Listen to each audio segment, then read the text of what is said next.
지금 여러분께서는 FM 96.7MHz 청주불교 방송의 무명을 밝히고 함께하고 계십니다.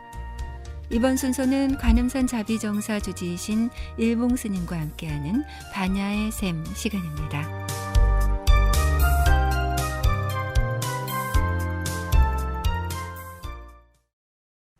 예, 안녕하세요.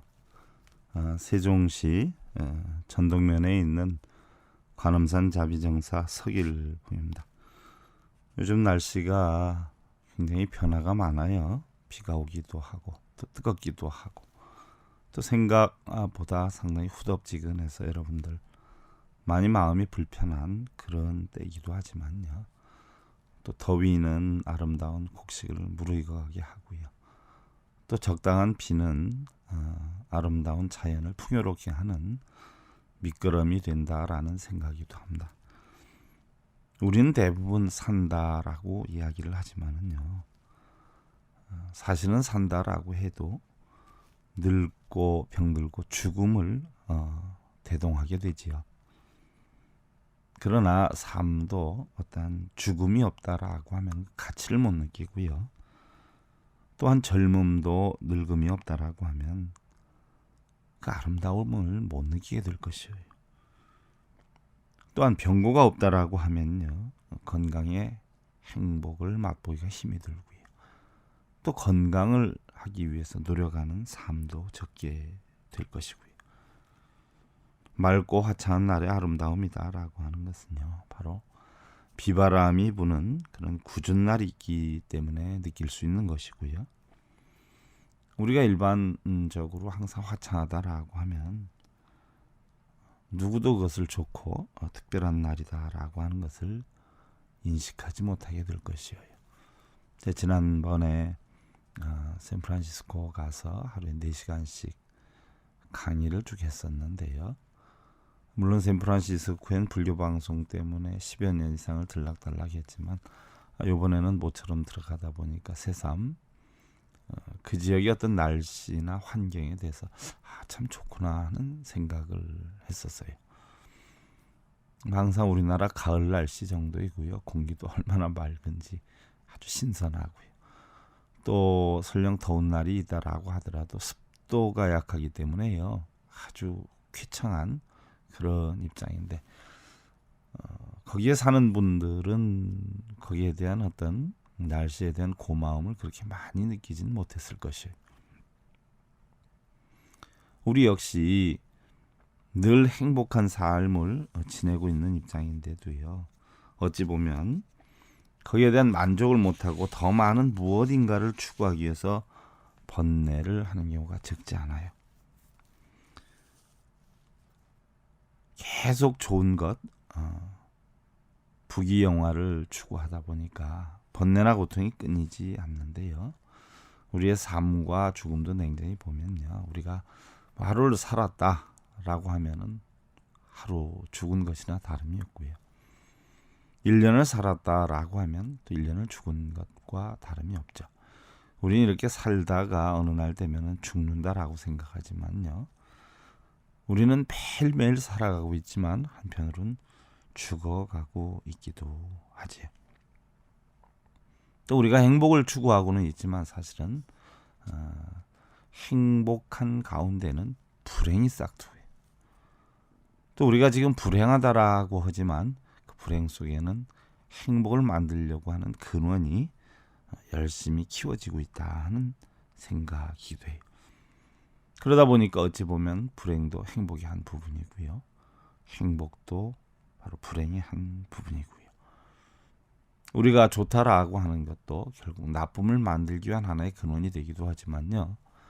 또 지금 나쁘고 어렵다 하는 것도 어찌 보면 좋고 행복함을 만들기 위한 하나의 수단이 아니겠냐 하는 생각이기도 하죠. 우리 불자님들 지금 처해 있는 여건이나 환경이 내가 만족하지 못할 정도의 어떤 괴로움이나 고통이 있다라고 하더라도 결국은 우리가 분별하는 좋고 또 행복하고 아름다움을 만들어가는 하나의 씨앗이다, 근원이다라는 생각으로 우리 불자님들 지금 이대로 행복을 느끼는 그런 삶이 되었으면 하는 바람으로요. 오늘도 부처님의 진리로 행복을 심어주는 청주 BBS 불교방송 무명을 밝히고의 경전교리 제263회차 반야의 샘 시간을 통해서 여러분들께 인사를 드립니다. 관음산 자비정사 서일보입니다. 우리가 요즘 천수경을 계속하고 있는데요. 지난번이 천수경 12번째 시간까지 했고요. 바로 그 12번째 시간이요. 부처님의 공덕을 찬탄하고 경전을 펴면서 외우는 개송인 개경계 무상심심미묘법 백천만검난조 아금운견득수지 원의 열의 진실이에 대해서 어느 정도 살펴보다가 시간이 돼가지고 마무리를 지었어요. 그럼 이제 그 부분을 다시 한번 여러분들 살펴보면은요, 개경계다라고 하는 것은요, 바로 부처님의 공덕을 찬탄하고 부처님의 진리의 훌륭함을 찬탄을 하고 그런 진리를 펴면서 우리가 찬탄하는 개송을 하게 되는 것이죠. 그래서 우리가 무상심심미묘법이다라고 하는 것은요, 더 이상 높고 깊고 깊은 법이 없다라는 뜻으로서요. 가장 높고 미묘하고 깊고 깊은 부처님 법이다. 이것을 나타낸다라고 했어요. 그래서 지난 시간에 과연 부처님 법이 얼마나 대단하냐라고 하는 것을 심지관경에서는요, 장애를 깨뜨리고 해탈을 얻게 한다 해서 능파, 또 해가 비추듯 중생 마음을 비춘다 해서 능주, 여의주가 보배를 만들듯 지혜를 깨준다 해서 능수, 기쁨을 맛보게 한다 해서 바로 희락, 또 극락의 보배로 사다리가 된다 해서 보계, 또 커다란 배로 열반의 언덕에 이르게 한다 해서 대선, 적을 부수듯 탐진치 삼독을 부순다라고 해서 전륜성황, 또 중생들의 부끄러움을 가려준다라고 해서 의복, 마음속의 마구니를 피하고 보리를 증득하게 해준다 해서 갑옷, 또 번뇌의 업장을 끊는다 해서 이검, 수레가 물건을 실어 나르듯 법을 실어 나른다 해서 복이, 사막도의 어둠과 또 답답함을 밝혀준다라고 해서 일체증이다. 또 화살이 원수와 도적을 물리친다 해서 궁전모처다. 만중생을 인도해주는 스승이다라고 해서 도사다라고 했어요. 과연 부처님 법이 여러분들 공부를 해서 깨우쳐 보시면은요, 물론 뭐 절에 가서 빌고 매달리고 하는 분들은 그런 이치를 모르지요. 부처님께 맨날 해달라고 하니까 어떻게 부처님의 가르침을 알 수가 있겠어요? 그죠? 부처님의 가르침을 공부하신 분들은 이 이치를 알 거예요. 부처님의 진리를 공부하다 보면은요, 그 이치를 터득하다 보면 항상 처처가 극락이에요. 척처 안락입니다. 어려움에 처해 있다라고 하더라도 바로 우리가 즐거움을 만드는 근원이다라는 이치를 알면 어려움에 고통받지 않죠. 또 설령 즐거움이 있다라고 하더라도 세상은 재행무상이다는 이치를 알게 되면 거기에 너무 지나치기에 빠져서 낭비하거나 사치하는 삶을 안 살게 되는 것이죠. 항상 극락의 삶으로 살 수 있는 것이 부처님의 진리입니다. 그래서 심지관경에서 이렇게 많은 여러 종류로 부처님의 법을 찬탄을 했고요. 이러한 법을 우리는 만나기가 너무 힘든데요. 백천만겁 난조다.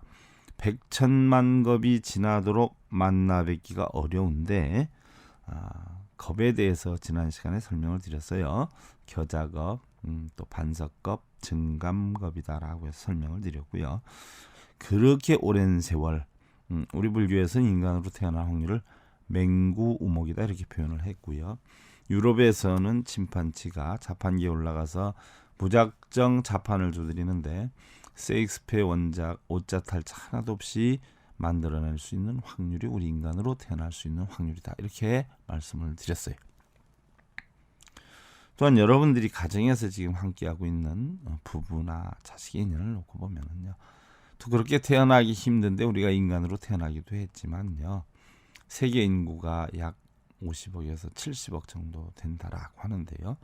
그럼 그 많은 어떤 비율 70 억대 1의 비율로 만난 가족들이다. 이렇게 볼 때 얼마나 소중하고 고귀하고 아름다운 인연이 아니겠냐는 이야기죠. 또 그와 같이 우리가 부처님 법도 그렇게 만나기 어려운데 지금 만나게 되었어요. 얼마나 인연이 지중하냐는 이야기죠. 그런 것을 또한 부처님 돌아가신 지 2600년이 지났는데도 우리는 이것을 악음문견득수지다. 바로 내가, 너도 아니에요.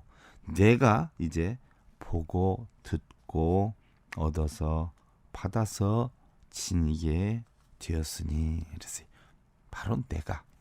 우리 불교에서는 내가 주인공이란 말이죠.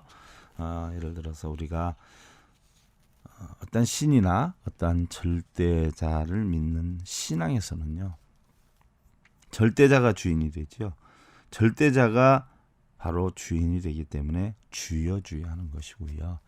우리 불교에서는 부처님의 탄생계가 천상천하 유화독전이다라고 하는 것은 하늘 위에서나 하늘 아래서나요, 서가모니 부처님 당신이 혼자 존귀하다 하는 것이 아니고요, 세상의 하늘 위에서나 하늘 아래서나 우리는 홀로 가장 존귀하다 하는 뜻을 말씀을 하신 것이죠.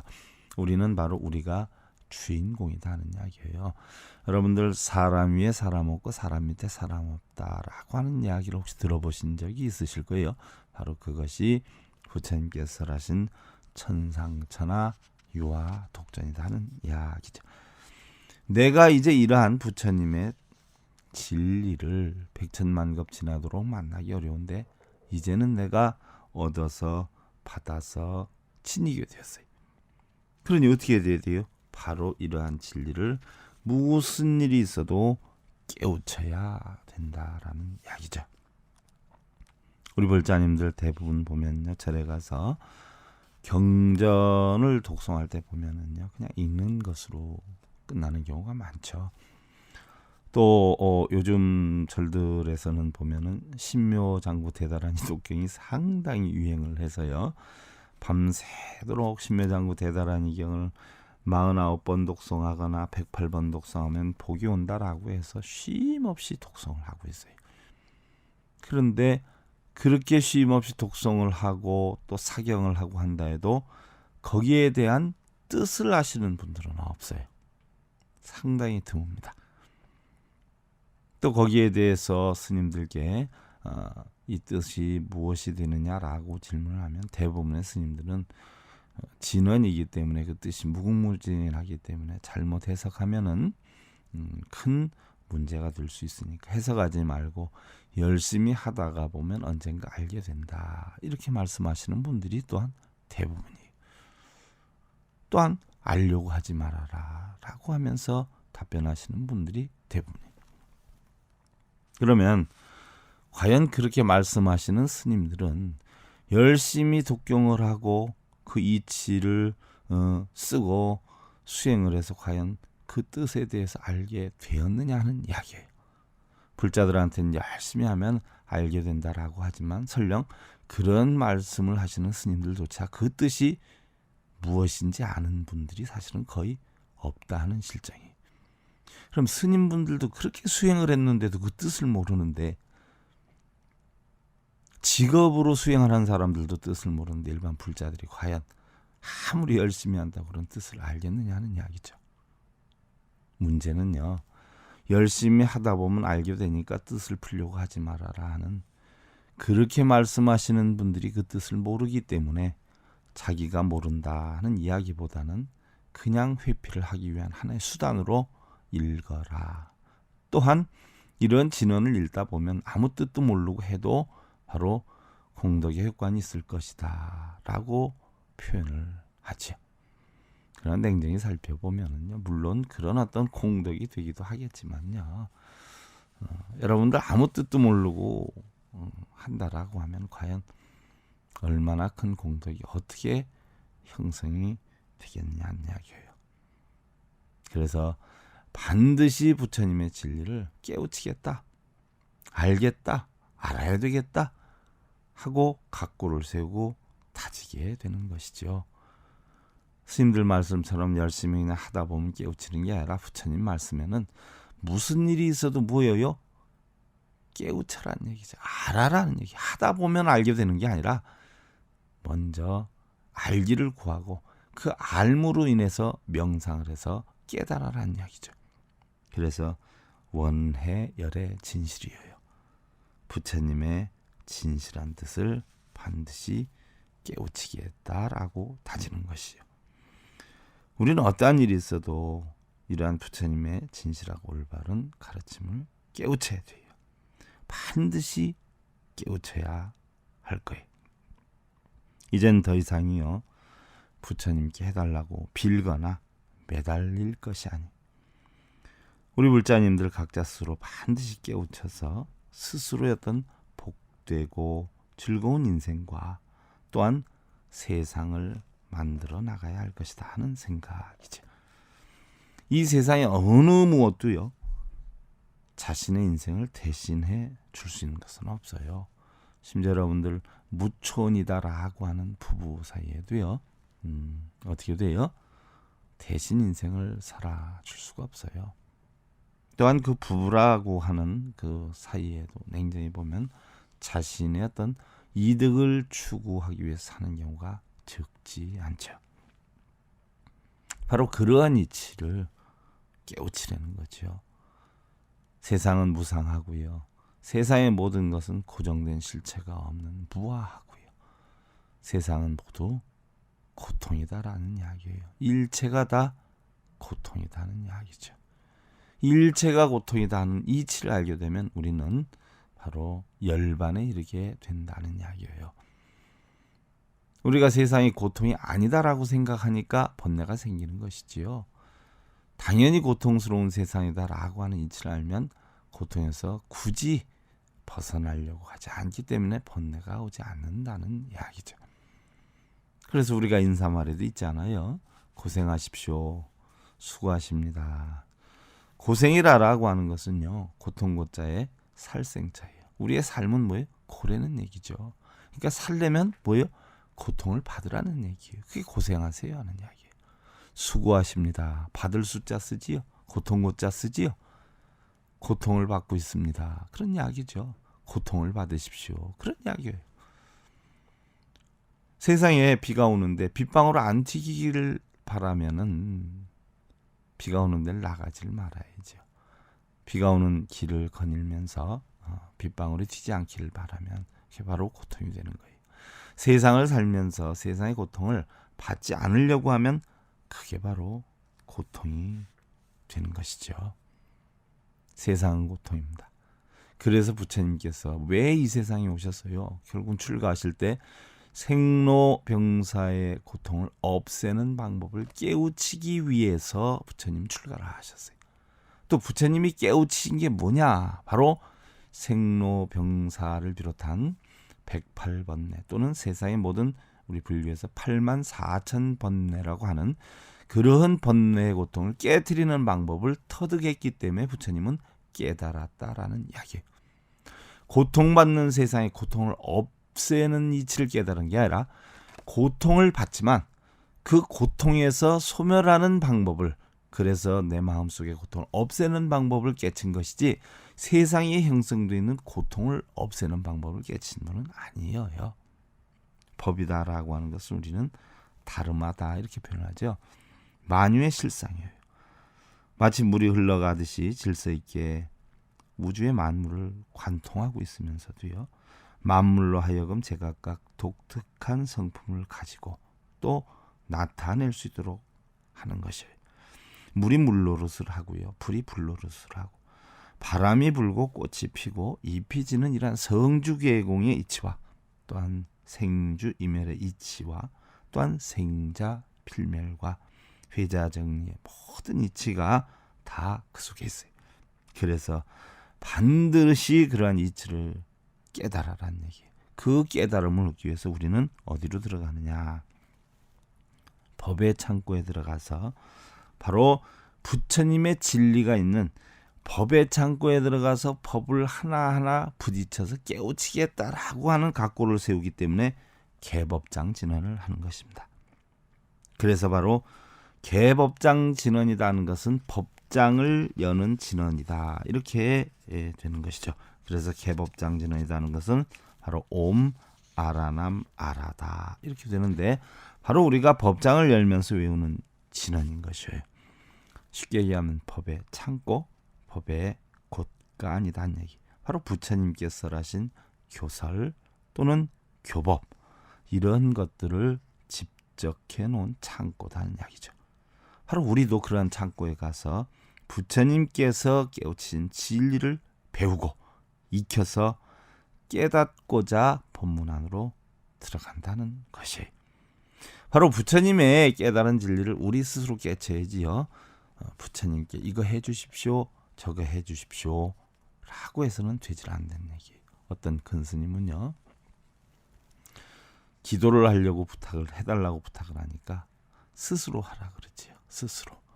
그래서 스님 도력이 높으시니까 스님께서 해주세요. 그랬더니 그 스님께서 하시는 말씀이 이 사람아, 자네가 배고프면 자네가 밥을 먹어야지. 내가 밥을 먹으면 자네 배가 부르겠느냐 하는 이야기예요. 내가 기도를 하면 내가 공덕이 쌓이는 것이지 여러분께 공덕이 가겠느냐 하는 이야기예요. 부처님 말씀도 마찬가지입니다. 스스로의 복락을 원한다면 스스로의 복락의 원인을 만들어야 돼요. 어떻게 해요? 부처님의 진리를 참고로 해서. 그래서 우리는 부처님의 진리를 꼭 깨우치기 위해서 각고를 세우는 것이 옴 아라남 아라다지요. 옴 아라남 아라다. 옴은 이미 설명을 했고요. 환희, 창조, 발전, 희망 모든 태초의 바로 첫 번째 의미다라고 했고, 아라남이라는 것은 깊다라는 뜻을 가지고 있어요. 깊음, 깊다. 아라다는 이르다라는 뜻이에요. 이르다, 도달하다. 그러니까 옴 아라남 아라다는 깊일코 반드시 깊게 깨닫겠나이다. 반드시 깊게 이르겠나이다 라고 하는 뜻이에요.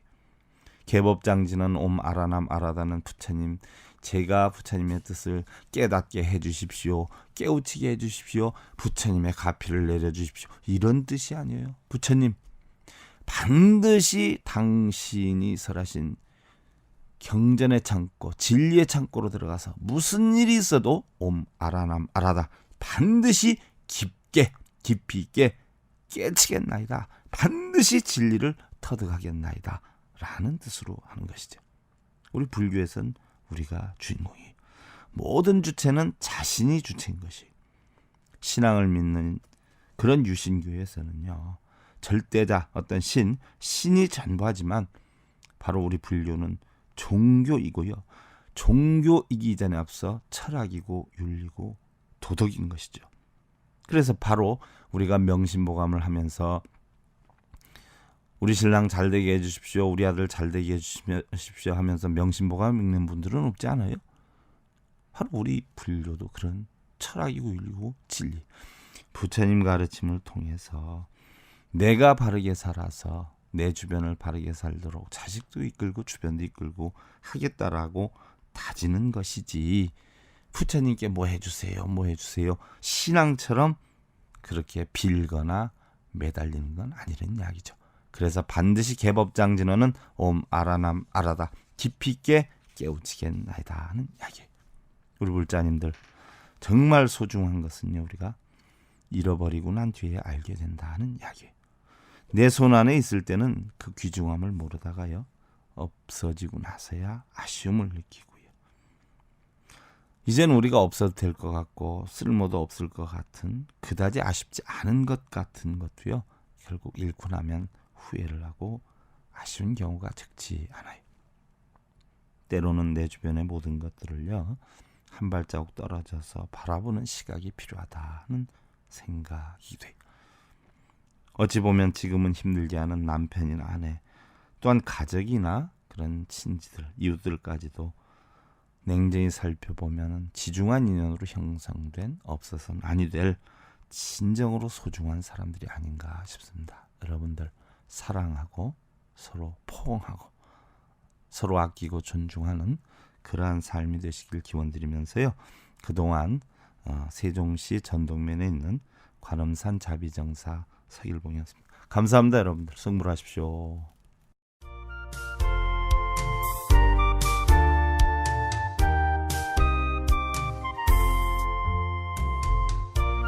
지금까지 관음산 자비정사 주지이신 일봉스님의 반야의 샘 함께 하셨습니다.